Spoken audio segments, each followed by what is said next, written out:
The Real Investment Show. And welcome to the show this morning. I'm Lance Roberts. Of course, it's The Real Investment Show. Be sure to get by our website, realinvestmentadvice.com. This Saturday, I'm going to be joining Danny Ratliff and Richard Rosso for Candid Coffee to talk about the markets, the outlook for 2022, kind of what we're expecting for next year. Kind of the good, the bad, and the ugly, so you'll need some coffee with it. So make sure that you go by the website, click on either the events tab right there on the homepage. If you just scroll down, if you go to realinvestmentadvice.com, just scroll down the page a little bit. There's a big banner. And there should also be a pop-up for you as well that you can basically just click and get registered. And again, seating is not really limited. So...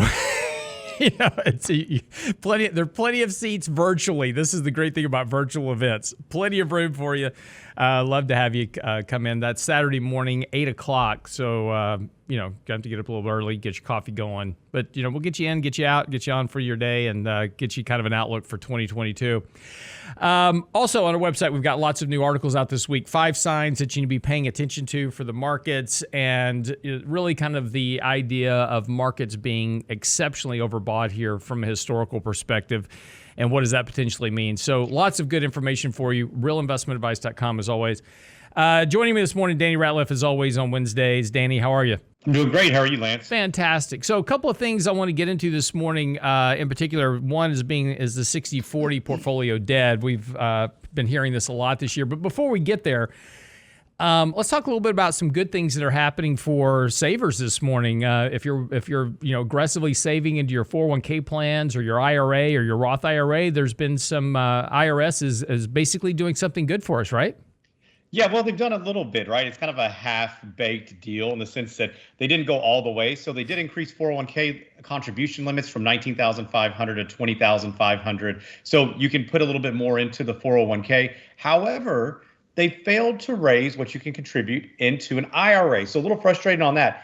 They did raise the income deduction limits from as far as what type of income you can make and still deduct an IRA contribution. So they did increase those a tad bit. So they did a little bit, but they didn't do it all. And so a little bit frustrating on that front. Well, hoping that they come through and actually increase what you can put into the IRA, because $6,000, let's be real here, Lance. Yeah. That's not going to cut it, right? Well, look, my argument for a long time has been is just take the limits off, right? I mean, people can only save so much money. You've got to have money to live on, right? So, but why do we have limits on 401ks and IRAs? Why not just allow people to save as much as they want? And if I'm in a position to where I could save $10,000 in my IRA this year, great, let me. And I don't really ever understand the limits because, if you take a look at the data, and the data is clear, it's interesting, we see these articles out from Fidelity, more 401k millionaires than ever, more IRA millionaires than ever.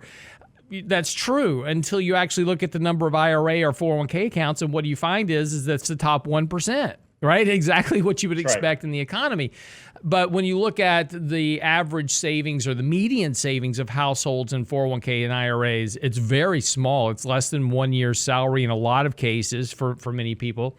And so there's no reason. I mean, if the whole goal is to try to get people to save more so we can take the burden off of Social Security, take the caps off. Let them save as much as they can, right? Correct. Well, the premise is that they want to get as much money as they can get their hands on, but they're failing to think about the demographic issue that we have. Look at the baby boomer population. I mean, more than half of them will be retired by 2023. So we're on a downhill slope here from that, and they're going to be taking more out from a required minimum distribution. Now, there is also legislation out, which I'm sure you know, that is looking to push once again. It's the Secure Act 2.0 versus Secure Act, which is going to push that RMD back. So the required minimum distribution, what you must take, it used to be 70 and a half. Now it's 72. They're looking to extend that to 75, where you have to start those distributions from your retirement accounts. But let's face it, most of these people need it to live on. Like the numbers you just mentioned, they're all over the place, and most people don't have that much money saved. Well, and so now there is kind of a couple other things too here. So again, let's go back to what you said, right? The government wants their money now. Okay. Right.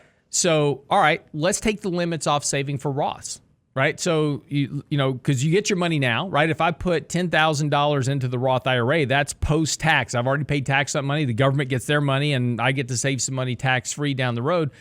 take those limits off. And of course, that'll force more people to probably start saving into a Roth IRA versus an IRA or a traditional 401k.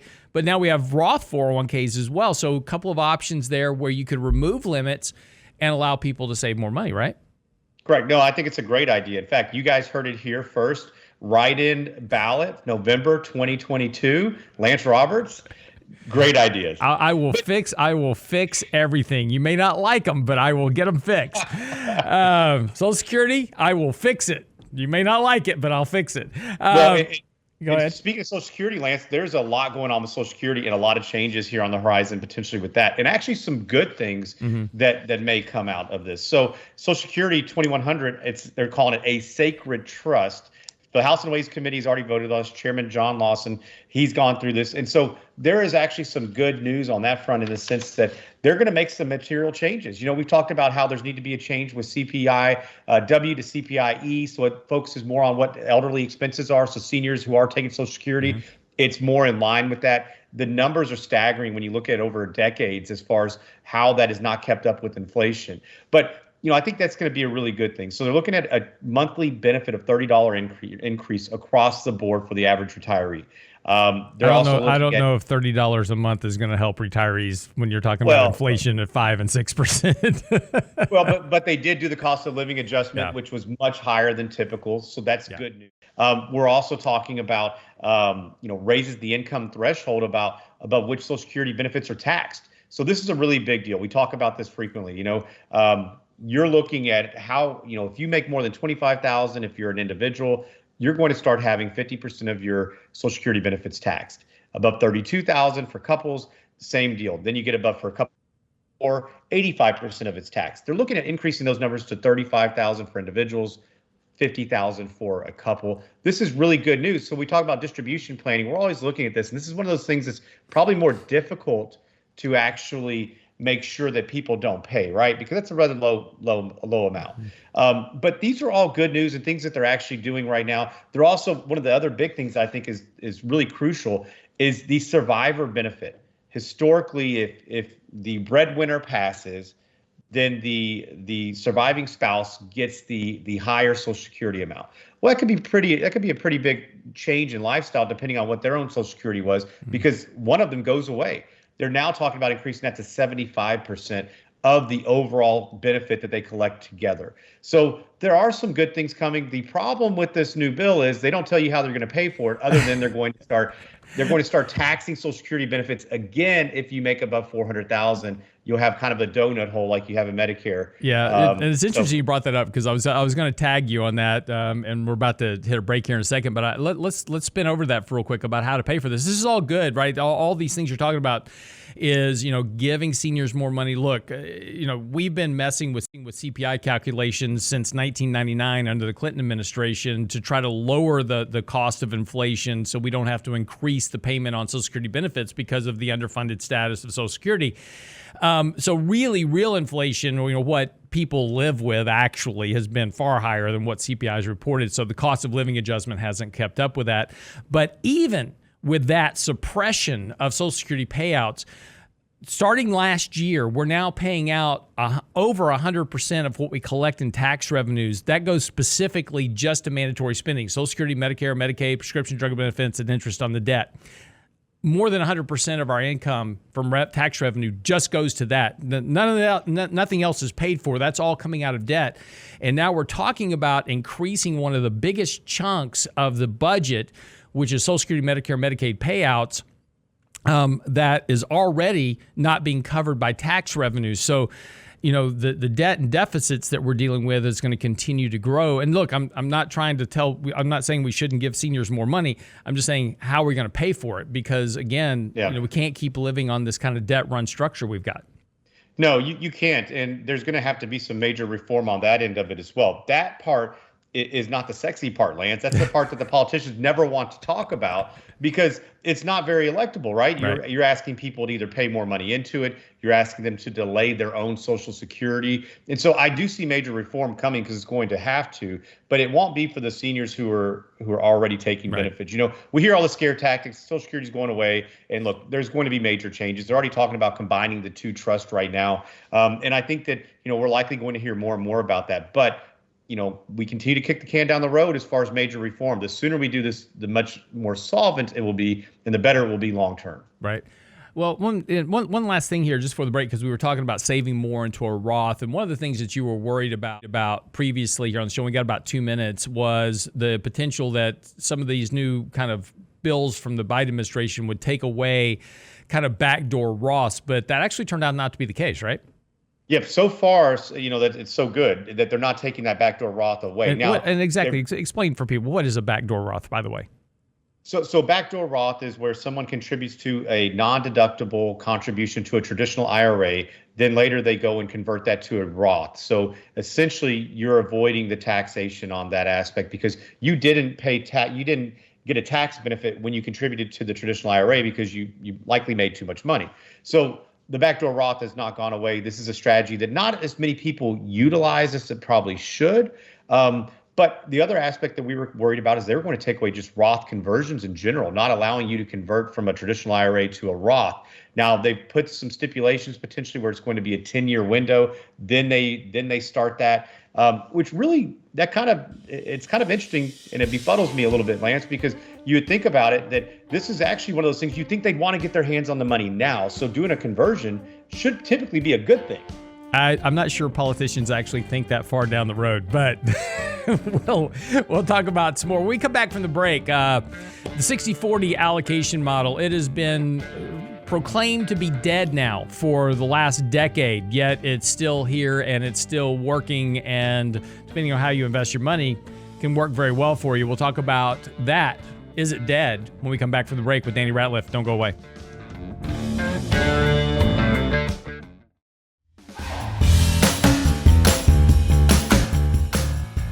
Is the 60-40 portfolio allocation dead? This has been one of the big discussion points that has really been in the markets over the last several years. Beginning in 2013, Jeff Gundlach, Bill Gross, others, the famous bond gurus, were proclaiming that the bond bull market of the last 40 years was over and interest rates had nowhere to go but up. And ever since then, rates have done nothing but go lower. And of course, as interest rates fall, the prices of bonds rise, which has made the 60-40 allocation model actually continue to work very well for more conservative investors. The 60-40 allocation model, 60% stocks, 40% bonds, has lower volatility than the S&P 500 index as a whole. And until just 2 years ago, about 2019, the 60-40 allocation model from 2000 to 2019 actually outperformed the S&P 500 index. And that was because of the two big bear markets in equities that occurred from 2001 and 2 and 2008. That really impeded returns for equity investors. They didn't get back to even until 2013. The 60-40 allocation model was well positive in making money for investors with much lower volatility long before the S&P 500 index got back to even. So, is there a point here where now, well, because interest rates are low, the theory is that rates have nowhere to go but up?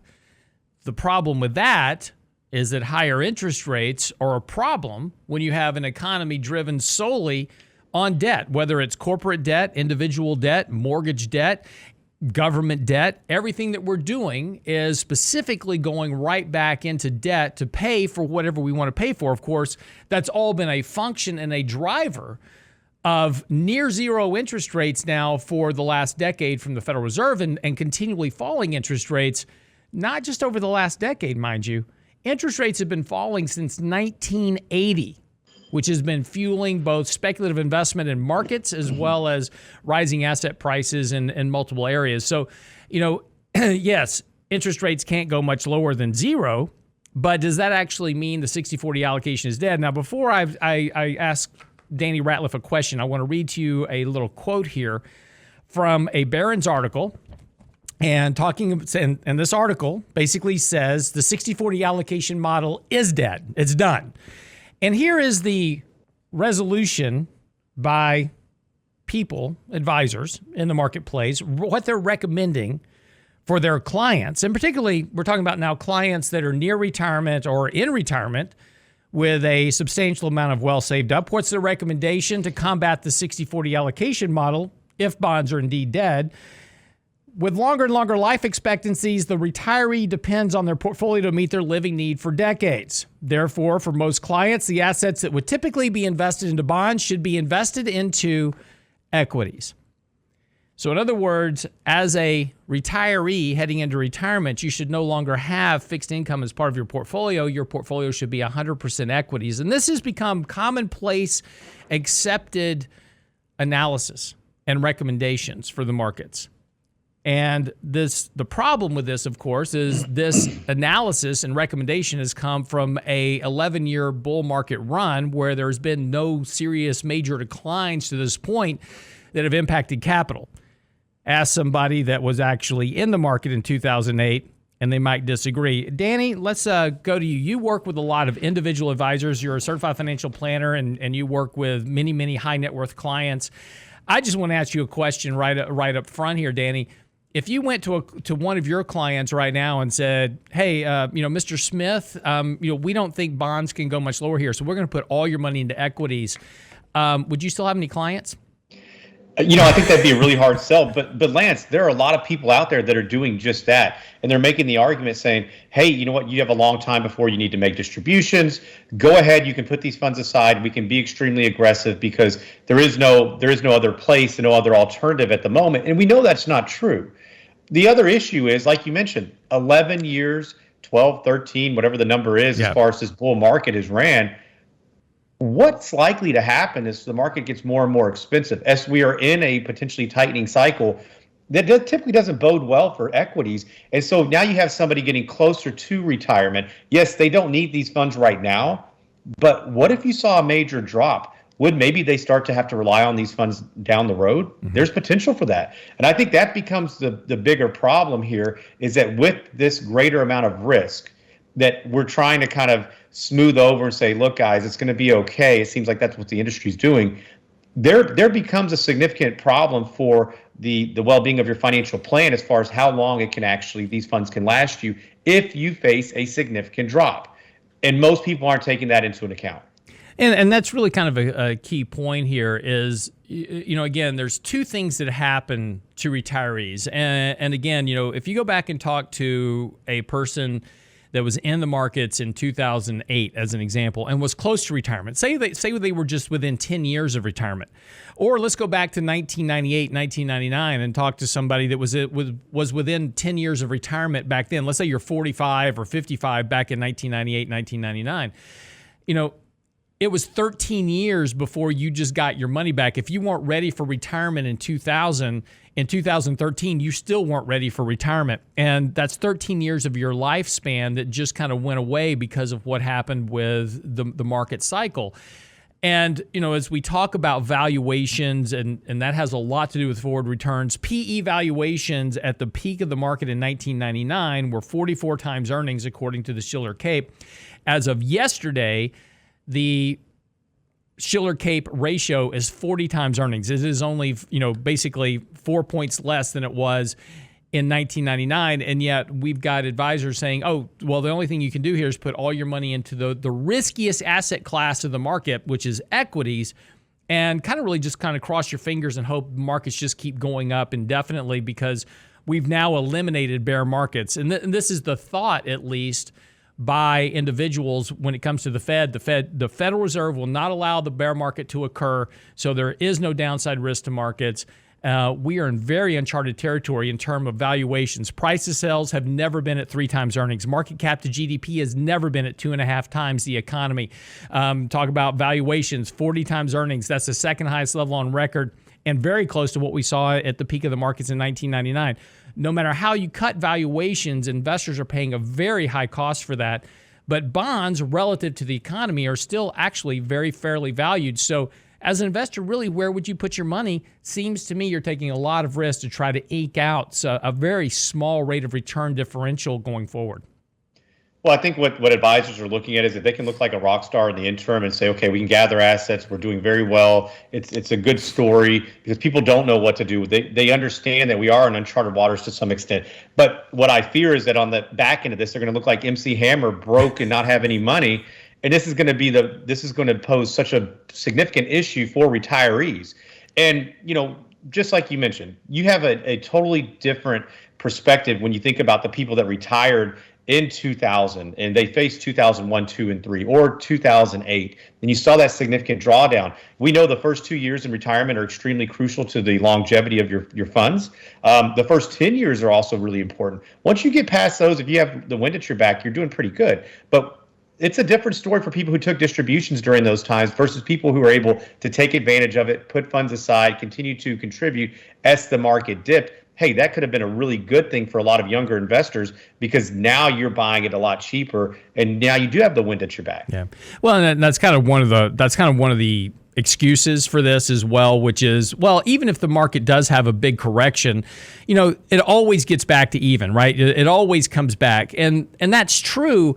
But one of the things that retirees in particular, miss in that statement, which is, as the market is declining, if you're taking money out, you're accelerating that decline. So if I'm taking out 10% of my assets a year to live on, and the market declines by 10%, I'm not down 10. I'm actually not down 20. I'm actually down about 22 because of the effect of compounding of those withdrawal rates as the market's declining. So for a lot of retirees, the one thing we always recommend is having some cash cushion set aside so that during a decline you can stop withdrawal rates to minimize that impact on accounts. But for people that are 100% invested in equities, they may not have a choice, and that devastation may actually be even far worse than what happens just in the market decline, and something that a lot of advisors don't tell people about. Well, that's right. And what about the advisors that are now pushing these more sophisticated products? That's one of the things I'm seeing is, you've been reading that article, other areas. It seems that this is the hot topic. But now we have people, and we've had to think outside the box as well. I think that this environment, it needs a time to think outside the box. But you have to be very careful, and people need to understand what they're investing in the sense that we're seeing a lot of people throw around private equity, private real estate, things that a lot of people typically would not have looked at. Now they're saying, okay, this is something that I could potentially do. And it is that more sophisticated. We talk about all these products that Wall Street, bundles together to sell, and this is one of them. And so that's another area that I think investors need to be cautious. They need to do their homework, make sure they're doing their due diligence to really understand what they're investing in, understand if there could be potential liquidity issues.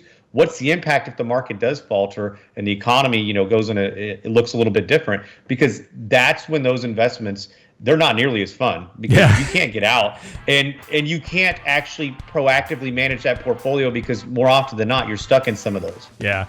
So is the 60-40 allocation model dead? No, the answer is it's not. And even if bonds go nowhere over a decade in terms of price, you're still better off than being 100% invested in equities during a bear market. And it's just simply a function of math. But most importantly, it's about risk tolerance and what you can actually afford to navigate and how to mitigate that risk. So again, make sure you get with your advisor, talk to them seriously about the impact on your retirement. If you have questions, go by our website, realinvestmentadvice.com. Send me a question. Danny and I are happy to answer it for you. Be right back after the break. I'm your host, Lance Roberts. I want to follow that last segment up. We're talking a little bit about the 60-40 allocation model. And of course, it's all coming down to this idea that bonds are dead and the bond bull market's over. Interest rates have nowhere to go but up. The problem is interest rates can't go up, because if they do go up, then all of a sudden people can't afford to buy, can't afford to not they can't afford to, they won't refinance their mortgage. They won't buy a house. They won't be able to afford to buy a car. Variable rate interest payments on credit cards go up. So that distracts from other discretionary spending in the economy. Corporate debt goes up. And of course, we have a lot of zombie companies depending on low rates to finance. And if they can't refinance at low rates, we have a lot of companies that go out of business. All of that is very recessionary. And of course, once you get into a recessionary environment, interest rates begin to fall again. So again, interest rates can go up a little bit in the near term, but they can't go up a lot because of the economic impact of a extremely indebted economy. And that's the one thing that everybody talking about higher interest rates misses. And this is the one thing that is important longer term. But in the near term, and how we manage our portfolios for our clients is that we use bonds to minimize volatility. So when interest rates rise up a bit, we shorten our duration to minimize the impact of rising rates. And when rates peak and we get a buy signal on bonds like we had recently, well, then we extend that duration to take advantage of that decline. So just like managing, and I think this is one of the big problems with buy and hold investing as well, is that, when you talk about the 60-40 allocation, all these, advisors are saying, well, you're just going to buy bonds and sit on them and just kind of ride the wave up and down. And, that's not really how investing works. Investing is about finding opportunity, take advantage of opportunity, and managing risk over time. And, buy and hold is an easy way for advisors to gather assets and charge you a fee for doing nothing. You should be wanting to find an advisor that is, working for their money, so to speak, and managing risk and making sure that you reach your financial goals over time. But that brings up another point, which is making sure that the money you've saved will actually last through your entire retirement. And, Danny, there's an interesting article about this by Robert Powell, asking this question and how to make sure. And this is one of those kind of, as we were talking about kind of in the last segment, is there's a lot of things that can impact your money. And the one thing that most people, in the financial industry dismiss is the impact of a major bear market. Will your money last through your entire retirement? Sure. As long as markets are generating 8% a year, you're going to be just fine. You can take out 4, you're all good. They fail to compensate for a major drawdown in the markets of even 10 or 20%, which can have a big impact on how long your money will last. Well, that's exactly right, Lance. And so we're seeing all these different ideas of how to make your money last. We look back at the 4% rule. We know that rule should probably be gone considering where interest rates are. That was invented, decades ago when interest rates were much, much higher than they are today. So retirees are having to become a little bit more flexible and nimble with this. But, to our conversation last segment, it is pushing people towards equities because you can go find an equity that's going to pay you a very similar yield or even better than what we can go find a good bond right now. And so we talked about years ago, I can remember back in the early or mid 2000s, investors felt like they're between a rock and a hard place. And I can remember finding CDs or other fixed investments at 5 and 6%, and people are kicking and screaming, saying, this is terrible, I don't want to do it.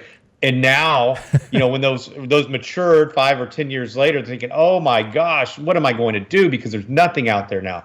And so you are really between a rock and a hard place now. And we're hearing so many different ideas on how to invest and what this means. And, I think it's great that people are beginning to think and say, okay, maybe just, this buy and hold isn't what it once was. I think that's what's promising is coming out of all these conversations, because we know, just like you mentioned, people need to earn, and advisors really need to earn their keep in the sense that you need to actively manage funds. If you're not with an advisor who's actively managing things, life has changed because markets move so quickly. The environment has changed drastically considered from where we were years ago when you go buy a handful of mutual funds, set it and forget it, and not worry about it. I think you need to be much more nimble than that at this stage in the game. But to your point on this article, one of the things they mentioned that I thought was interesting was putting a significant portion of your funds into tips. So that would really suggest that we think that interest rates are going to continue to go much higher. Inflation is going to stay there. It's not, that it is truly permanent and not transient, or what the Fed says. And what happens though to an investor if you do see some deflation and you're owning these tips? Right. Then you're not making any money. Yeah. Well, but again, this is where it comes back to, the reality of how markets work is that everything cycles. I mean, you're going to have an inflationary cycle. You're going to have a deflationary cycle. You're going to have a bull market. You're going to have a bear market. Everything cycles. And so the important thing is to understand what those cycles are and then to make investments according to those cycles so that you can both, make money, which is important, right? We all want to make money, but the most important thing is protection of capital. And, if I protect my capital, the gains will take care of themselves over time. The biggest mistake that investors make is losing 30 or 40% of their money and then spending 5 or 6 years of gains just to get back to even. Getting back to even is not the same thing as making money. Plus, while, and again, let's go back to what we said in the last segment about, kind of the average advice from the financial media is that markets always come back. Yes, they do. But if your retirement plan is based upon 8% a year income and you're going to make 8% a year on your money, if you lose 30% of your money, then spend 5 years getting back to even or however long it takes, you still have to not only make that 30% back, plus all the 8% that you were supposed to make those previous years compounded on top of it. So it's far different. Actual returns and actual outcomes are far different than market outcomes and average returns, which are generally thrown around in the markets a lot in terms of analysis. It's important to look at the impact of gains and losses and compounded rate of returns on your actual retirement plan when those things occur, and to plan for them in advance. What happens if one of these things occurs? What happens if we do have a market downturn?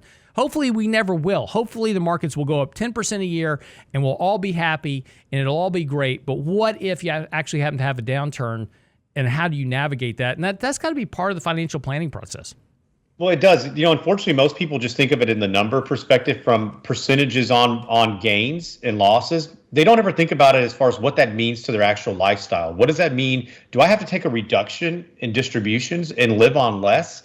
Because if you want to get back to where that high water mark is, and let's face it, Lance, I talk to people day in and day out, and if the market goes down, for instance, in September, market went down 5%. Our portfolios were down significantly less. But what people look at is say, well, man, back in August, I was at this amount. Now I'm down here. I'm way down for the year. Whoa, we're not down for the year. You're down from where you were. You're actually doing really, really well for the year. And so now you take that same mindset. You actually have a negative loss, and then you're taking these distributions. And most people aren't prepared to actually take a pay cut, and that's the issue. And so when we talk about how to make these funds last, you need to be flexible as far as what you're willing to do. You need to understand from a financial planning perspective, what are your non-discretionary expenses? Many people say, I don't want to do a budget. Here's my expenses. Well, hold on. Let's take a deeper dive into this, because we need to really understand, here's what your non-discretionary expenses are. Here's what your discretionary are. If something bad happens in the marketplace, and it's going to happen. Nobody's taking recession out of the business cycle. So at some point we will see this, and you may have to make a change. Now, maybe the plan is accounted for it. Maybe we've been prepared and we've been extremely conservative. We stress the funds. You're going to be okay. Or maybe we need to go in and we need to make a change. And I think that's the conversation that people need to be having with their advisors. They need to understand what happens and what the overall impact is for them. Yeah, and look, and this is one reason why, I understand that cash has no return right now. Having money in a money market account has no return. I get it, right? It's terrible. But having cash also gives you a lot of flexibility.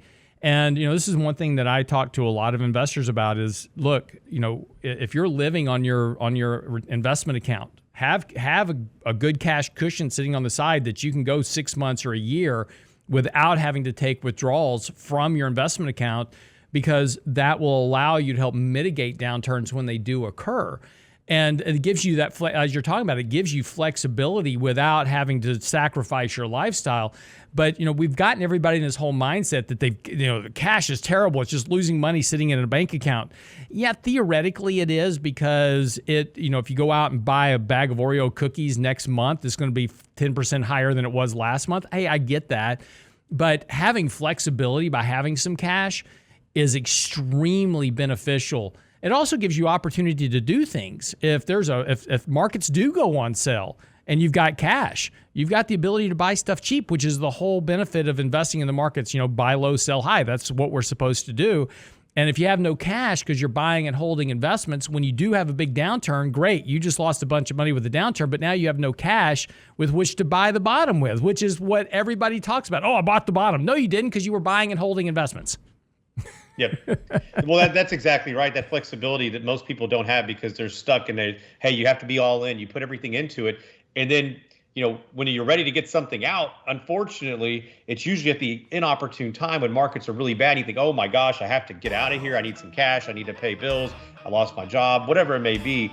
In these economic times where things are, we have a lot of turmoil. Those are things that's real life. That's what happens. Yeah. So we need to prepare for it. Right. So maybe Elon Musk wasn't so stupid selling 10% of his stock at all-time highs, right? Well, yeah, I think that's a pretty genius move. But didn't he also have some stock options that were expiring? Yeah, he's in good shape. $20 billion. Yeah. He's fine. Poor guy. That wraps up the show for the day. I'm your host, Lance Roberts. Danny Ratliff joining me as well. Be sure and tune in this Saturday for our Candid Coffee. We're going to talk about the market outlook for 2022 with myself, Danny, and Richard. Be sure and register on the website now, realinvestmentadvice.com. Send us your questions, comments, got our latest blog post and more, all at the website, realinvestmentadvice.com. See you back here tomorrow.